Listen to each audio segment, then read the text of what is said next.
Hello students, let's read the question. If R and L represent respectively resistance and self-inductance, which of the following combination has the dimension of frequency? So हमें बताना है कि R यहाँ पे क्या represent कर रहा है, रेजिस्टेंस, एंड L रिप्रेजेंट कर रहा है सेल्फ इंडक्टेंस. ठीक है, तो हमें बताना है कि इनमें से कौन सा कॉम्बिनेशन होगा जिसके डायमेंशन फ्रीक्वेंसी के डायमेंशन के इक्वल होंगे. फ्रीक्वेंसी के डायमेंशन क्या होते हैं, फ्रीक्वेंसी हम कैसे डिफाइन करते हैं, 1/t. रेसिप्रोकल ऑफ टाइम ऐसे डिफाइन करते हैं. तो फ्रीक्वेंसी के डायमेंशन होते हैं हमारे t-1 के डायमेंशन के इक्वल होते हैं. ठीक है, तो इनमें से बताना है इन चारों कॉम्बिनेशन में से किसके डायमेंशन इसके इक्वल होंगे फ्रीक्वेंसी की. ठीक है, तो पहले आर एंड एल के डायमेंशन देख लेते हैं. अब आर के डायमेंशन निकालने के लिए आपने ओम्स लॉ पढ़ा हुआ है. ओम्स लॉ के अकॉर्डिंग हमारा v इक्वल्स टू क्या होता है, आई आर, है ना. तो यहाँ से आर हम किसके इक्वल लिख सकते हैं, v/i. ठीक है, अब v यहाँ पे क्या होता है, पोटेंशियल डिफरेंस, i होता है करंट. पोटेंशियल डिफरेंस के डायमेंशन निकालने के लिए पोटेंशियल डिफरेंस हम कैसे डिफाइन करते हैं, W/Q. ठीक है, work done divide by charge. Work done क्या होता है, it is basically energy. Energy के डायमेंशन हमारे पास क्या होते हैं, ml2. हम पोटेंशियल के डायमेंशन निकाल के दिखा रहे हैं, ml2 t-2. और Q के डायमेंशन क्या होता है, Q होता है हमारा चार्ज. तो चार्ज होता है करंट इंटू टाइम के इक्वल. चार्ज हमारा किसके इक्वल होता है, करंट इंटू टाइम के इक्वल. तो करंट के डायमेंशन हम यहाँ ले लेते हैं एम्पियर, ए ले लेते हैं, ए से रिप्रेजेंट कर लेते हैं. टाइम का हो गया टी. तो यहाँ पे जो पोटेंशियल की डायमेंशन आ गई ml2 t-3, ये टी ऊपर जाएगा और एम्पियर भी ऊपर जाएगा, तो पोटेंशियल की डायमेंशन हो गई ये.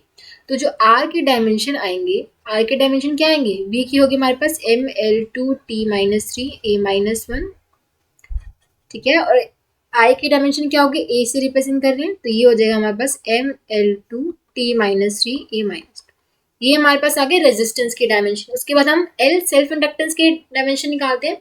सो आप ये आगे जाके पढ़ोगे, फॉर्मूला आप अभी के लिए याद रख सकते हो इलेक्ट्रोमैग्नेटिक इंडक्शन की. इलेक्ट्रोमैग्नेटिक इंडक्शन में आप आगे जाके 12th में पढ़ोगे. ये जो ईएमएफ इंड्यूस्ड होता है इन सर्किट में, वो हमारा हम कैसे देते हैं, L D I by D T.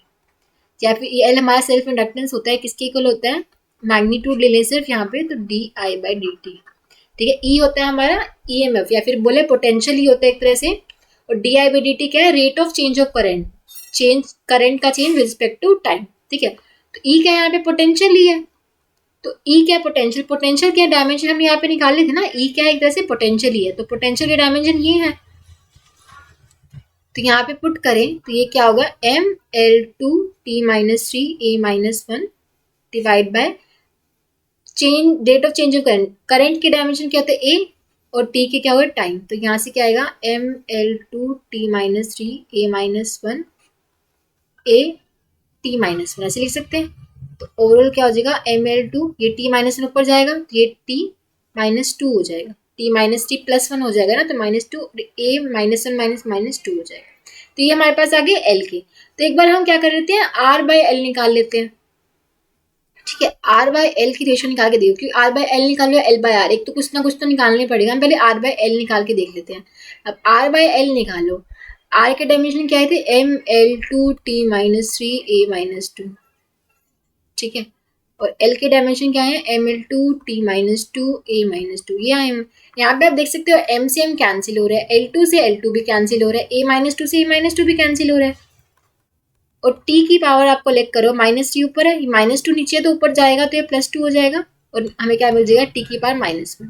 तो r बाय एल से ही t-1 मिल गया हमें. तो r बाय एल एक तरह से क्या कर रहे हैं, r बाय एल के जो डायमेंशन आ रहे हैं हमारे फ्रीक्वेंसी के डायमेंशन, ये था t-1. तो आर बाय एल के डायमेंशन क्या आ गए, फ्रीक्वेंसी के डायमेंशन आ गए, है ना.